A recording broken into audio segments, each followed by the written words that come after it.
Hello, it's Scott Manley here. Welcome to 2025. Welcome to a whole new year of deep space updates.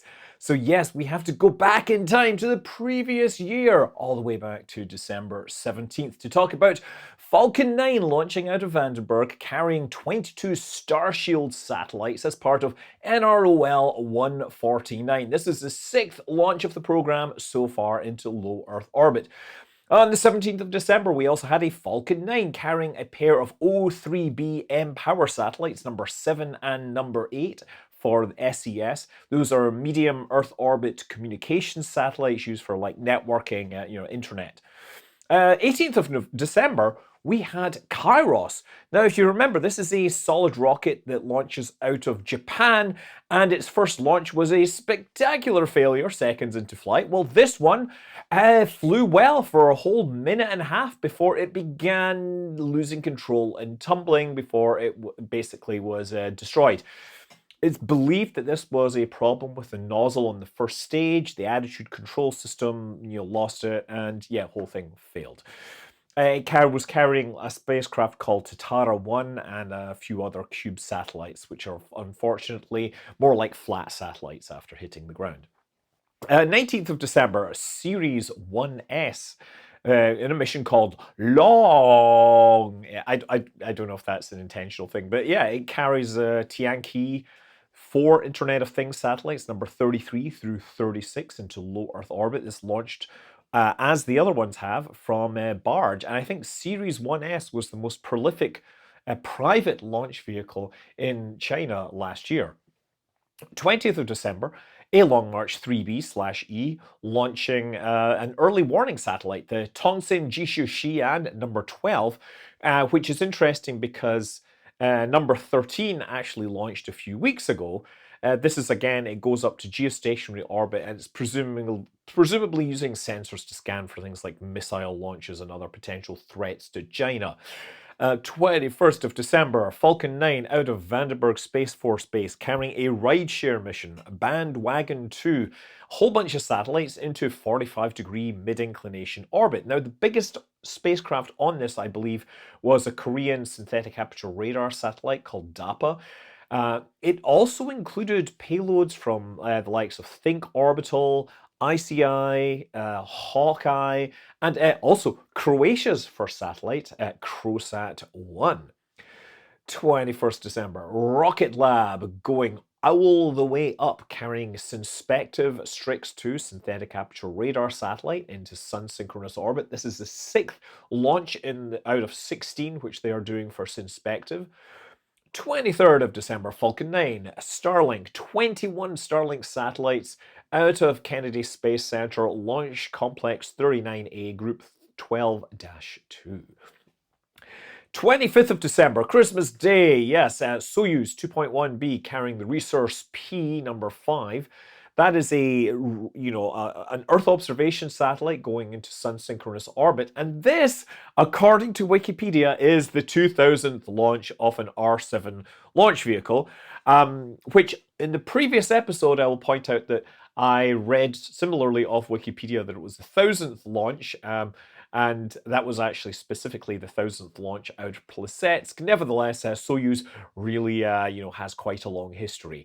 I made a video on why Russia is still flying such an old rocket. Anyway, this 27th of December, Kinetica 1, Jichuan. This was unfortunately a launch failure. It was actually the first launch failure of the Kinetica after 5 previous successes. Stage 1 and 2 operated successfully, but Stage 3 lost attitude control 3 seconds after ignition, and then they self-destructed it. Now, aboard it, there was a bunch of satellites. We're not clear how many exactly, but we do know that it included the DEER-3 spacecraft. That is Discovery, Exploration, Advanced, Re-entry. That's a 300-kilogram cargo spacecraft that was supposed to do on-orbit science and then demonstrate re-entry and recovery. This is a commercial spacecraft from AZ Space in China. Now, another spacecraft on that was Marseille Astrophysics Laboratory. They had a spacecraft called CASAA-SAT, and that's basically intended to study the South Atlantic anomaly in the Earth's magnetic field. 29th of December, Falcon 9, Starlink, 22 of those, Group 11-3, out of Vandenberg Space Force Base, and it would have looked amazing if it wasn't raining here. 29th of December, Falcon 9 out of KSC, carrying 4 satellites into geostationary orbit, which is extraordinarily rare. Yes, Astranis are making small geostationary satellites in a factory in San Francisco. I visited a couple of times. On this mission, they put 4 of them up. One is called Agila. It's also known as Philippines Sat 2. There's NewView A and B, which are being leased to Anuvu for in-flight connectivity. And then there's Utility Sat, which is being leased to Pacific Dataport temporarily because it's actually supposed to replace Astranis's Arcturus satellite, which was also launched previously for this company, but it had problems with its solar arrays, and so this is a temporary replacement for now. Yeah, 30th of December, the Indian Space Agency launched PSLV-CA, or Polar Satellite Launch Vehicle, carrying SpaceX A and B. This is a space docking experiment. So this is two 220 kilogram spacecraft which will fly independently. They will do like formation flying, rendezvous, docking. They will operate together doing cooperative attitude control. What they're doing is they're demonstrating India's version of a docking adapter. Now, this is based on the International Docking Standard, the same kind which is used on the International Space Station and Starliner, and of course, Dragon. But for this test, they're using a scaled down version, which is only 450 millimeters in diameter, which is like that, rather than 800 millimeters. So this is a scaled down version. I presume they're going to have a full-size version on their cruise spacecraft, the Gaganyaan, whenever that flies. The spacecraft also carried the Poem 4 platform, which they attached like about 20 different experiments to. This remained attached to the upper stage. It provided power and stability. And one of the interesting ones on this included a remote manipulator arm. So this will be a robotic arm that could be used on an Indian space station or something like that. I believe they want to demonstrate that it could potentially be used to grab orbital debris, but we'll see what they actually do with that. And finally, for 2024, on the 31st of December, on my birthday, we had Falcon 9 carrying 21 Starlink satellites, Group 12-6, out of Launch Complex 39A in Florida. And in the last few days, we're into 2025, we have had only one launch. Come on, 2025, work harder. Another Falcon 9 carrying the Thuria 4. So this is a phone company. They do satellite phone service in the Middle East. This is the next generation satellite. There's 3 Thuria satellites that have launched. They previously all launched using sea launch. This one is going to replace Thuria 2, which is at 43 degrees east. Thuria 3 is dead. And so, this is actually the first one that was launched that wasn't launched by, sea launch, wasn't launched in a Ukrainian rocket, huh? And so that brings us to the end of 2024. And while we want to look forward to the new year, I want to pause for a second and look at the numbers for 2024. In that year, we had 263 orbital rocket launches across the entire world. Go humanity. That's like 1 every 36 hours. That's awesome. Now, more than half of those, 145, came from the USA, although I'm going to point out that there were 13 launches in New Zealand, which were by a US company, started by someone from New Zealand. So you can decide where to credit those, but I think it's only fair that we give them to New Zealand, for actually hosting them. 68 of the launches were from China, 17 from Russia, 7 from Japan, 5 from India, 4 from Iran, which means that Europe is really bringing up the rear with only 3, and North Korea just squeaks onto the board with 1 launch. So in the US, SpaceX accounted for 138 of the launches, although 4 of those were Starship launches, which weren't technically going to be orbital, but they were certainly launched with sufficient energy to do that.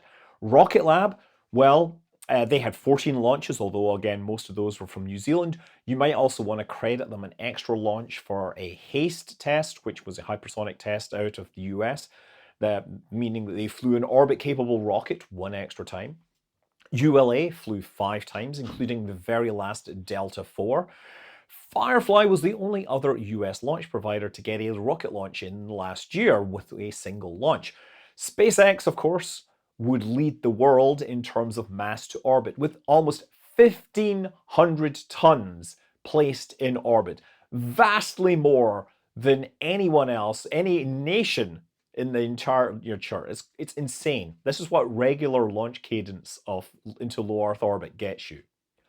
Anyway, moving on to the rest of the news. So, Axiom, just before Christmas, they announced that they are changing their plans for the International Space Station. They had previously been talking about expanding the International Space Station, basically building out to the front of it, adding habitation modules, and then a power module and a lab module. Now, unfortunately, this plan is changing, and the reason for it is that the plans for the end of life of the International Space Station will require the deorbit vehicle to be able to mate to the front of the PAM adapter on the front of that. And that would be problematic if Axiom had their space station hanging there and they weren't ready to undock it. So the new plan works around this, and it provides the barest minimum of space station extensions to fit within the contract. What they're going to do is, instead of launching a habitation module first, they're going to launch the power and propulsion module, the one that provides attitude control for the Axiom station. That will fly to the ISS and it will dock on one of the Nadir common berthing adapters, the ones that are used by the Cygnus spacecraft, and it will basically hang out there. I presume the astronauts on the space station can open the door and look around and experience the new space station smell. But I don't know if they're gonna do. I mean, I think they will be able to actually put some stuff in it so that when it does undock, they can take some stuff to this new Axiom station. Some stuff that's no longer needed on the International Space Station, perhaps. But yeah, once that's there, they'll have a bit of time and then they will get the habitation module launched. And once the habitation module is in orbit, the power and propulsion module will disconnect and they will fly together and they will mate and they will form a new space station, the Axiom space station. So that is their plan. From there, I think the next thing they do is the airlock, and then there's the second habitation module in the lab, and then finally there's the lab module has like the extra cupola, like observation deck thing on it.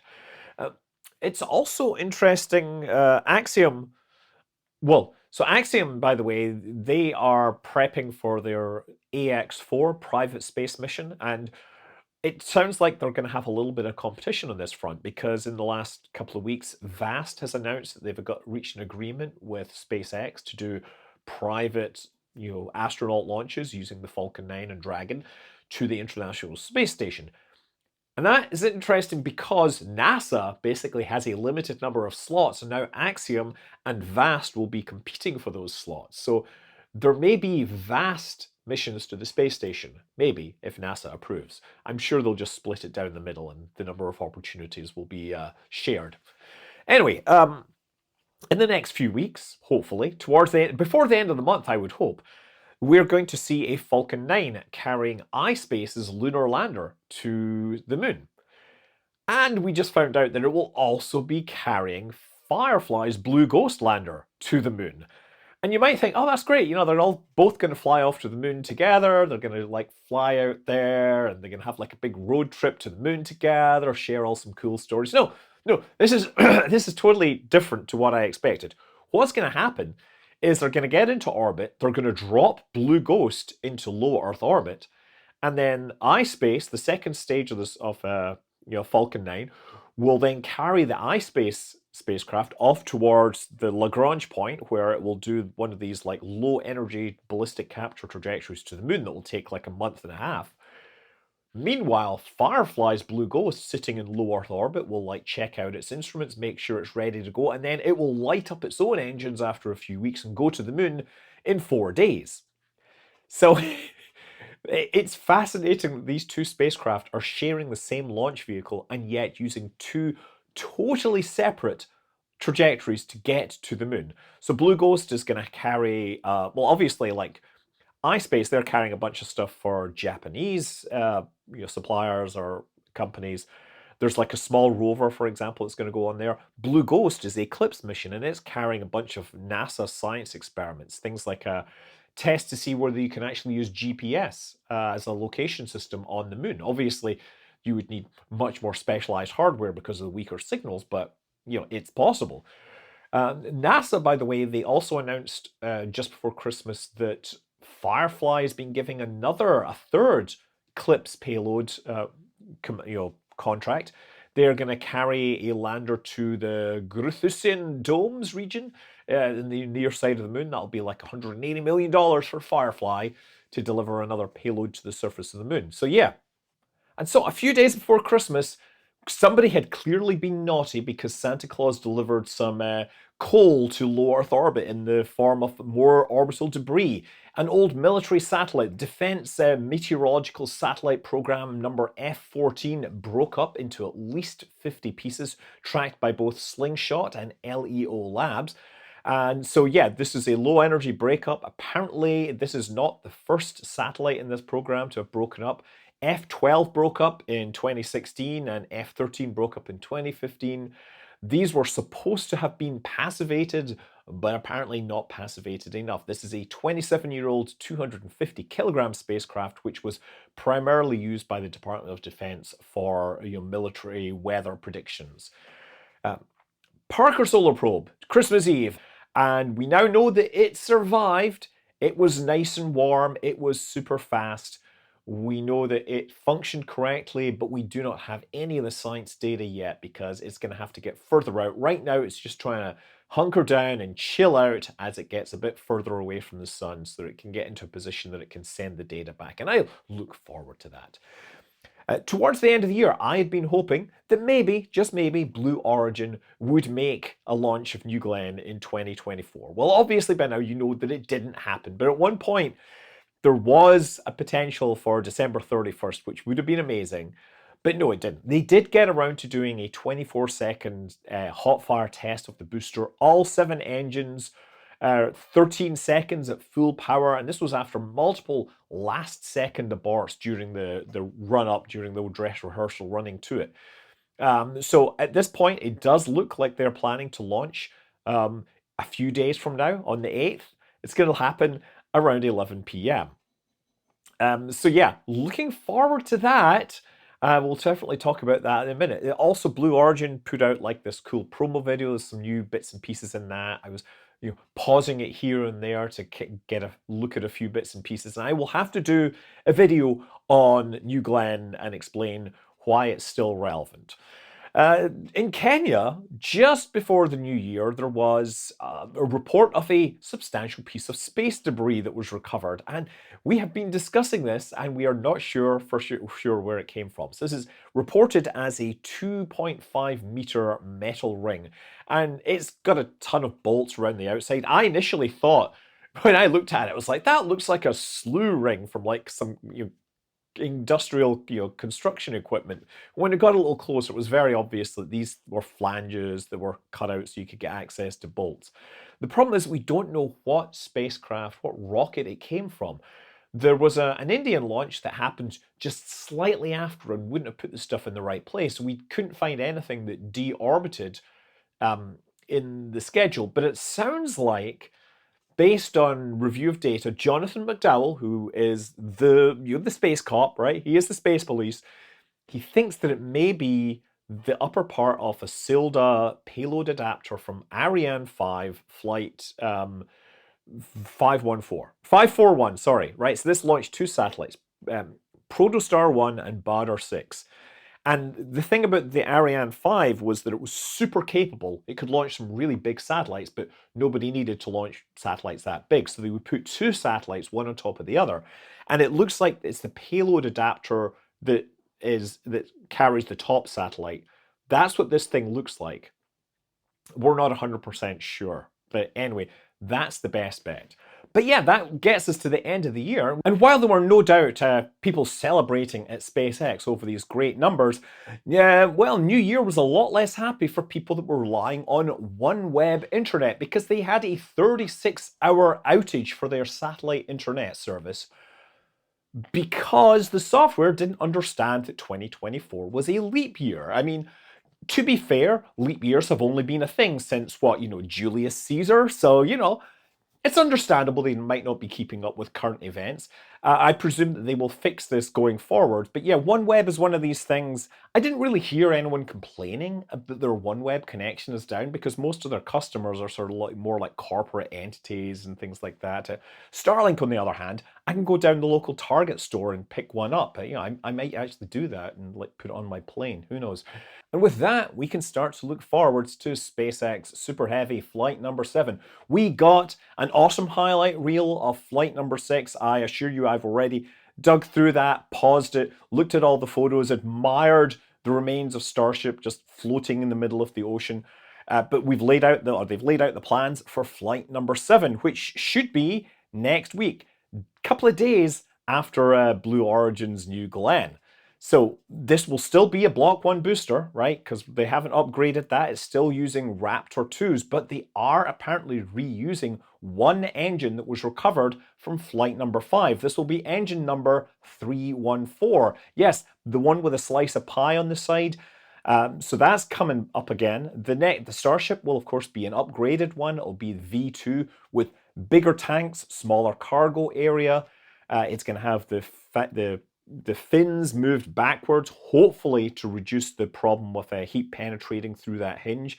One of the things that the highlight reel showed was that the aft fins, the ones that are they're straight, they don't have to deal with the surfaces that curve in two ways. They seem to be much better at handling stuff leaking through the hinge. So I suspect that they may solve that problem with this flight. But they're also testing new iterations on the heat shield, new tiles. They're also testing actively cooled tiles, and they are going to once again fly with the PEZ dispenser, this time with actual simulated satellites that they are going to open up and spit out a handful of satellites. I think 10 simulated satellites. And I really hope that somebody at SpaceX has said we'd better put a camera on these things, because it would be awesome to look back at these things getting deployed and see Starship in orbit. Please tell me you've done that. Come on, you get 30 cameras on Starship. Put one on the satellites, right? Anyway, yeah, these satellites are, of course, going to be stand-ins for the V3 Starlink, which will be 2-ton satellites now with terabyte downlink capacity. Basically 10 times capability of the V2 satellites. That's what we're looking forward to. And that, of course, is going to be the bulk of the launch mass that we start seeing from Starship when it becomes an operational rocket. So yeah, right now we are looking to next week having the debut launch of New Glenn and a launch of Starship / Super Heavy. New Glenn is going to launch in the middle of the night, so if you're on the East Coast, you might actually see it. I believe it actually may be getting streamed on Amazon Prime, by the way. Hopefully also getting streamed on YouTube, because I don't like ads all over my streaming. Yeah, we will be paying attention to that. I'm Scott Manley. Fly safe.